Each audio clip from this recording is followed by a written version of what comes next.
Hello வணக்கம். மேற்கு வங்கத்தில் ஏற்கனவே பாஜக ஏறுமுகத்தில் உள்ளது.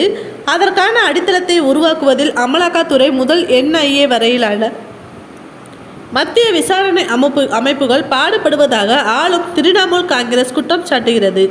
இந்த வகையில் உத்தரப்பிரதேசம், மகாராஷ்டிரத்திற்கு அடுத்தபடியாக அதிக எண்ணிக்கையிலான MPக்களை கொண்டிருக்கும் மேற்கு வங்கத்தில் பாஜக உத்வேகம் பெற்றுள்ளது. இதேபோன்று ஒடிசாவில் பாஜகவுடன் இணக்கமாகவே சென்று ஆளும் பிஜி தனது ஜனதா தளம் திடீரென கூட்டணி பேச்சுவார்த்தையை முறித்துக்கொண்டு தனியாக தேர்தலை சந்தித்திருக்கிறது. ஆனாலும் பாஜக பெருமிதம் கொள்ளும் அளவுக்கு ஒடிசா ரிசல்ட்டை எதிர்பார்க்கலாம் என்று கிஷோர் கணித்திருந்தார்.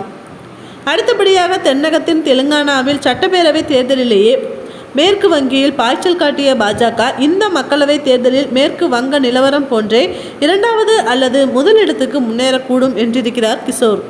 இவற்றிற்கு தமிழகம் ஆச்சரியமாக இங்கே பாஜகவுக்கான வாக்கு சதவிகிதம் இரட்டை இலக்கத்தை எட்டும் என்றும் உறுதி செய்திருக்கிறார். மக்களவை தேர்தல் அறிவுக்கு பின் சில மாதங்கள் முன்பிருந்தே பிரசாந்த் கிஷோர் இவற்றை அவ்வப்போது பகிர்ந்து வருகிறார்.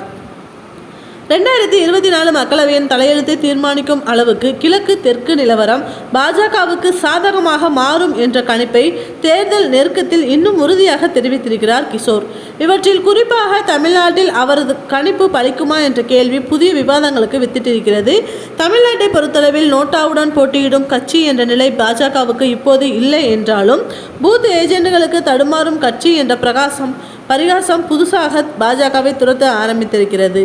பொது வெளியிலான இந்த பகடிகளுக்கு அப்பால் பாஜக இரட்டை இலக்கத்தில் வாக்கு வங்கியை கவரும், ஓரிரு இடங்களில் வெல்லும் என்று பிரசாந்த் கிஷோரின் கணிப்பு மட்டுமின்றி அதையொட்டிய பல கணிப்புகள் பாஜகவினருக்கே ஆச்சரியம் தரக்கூடியவை.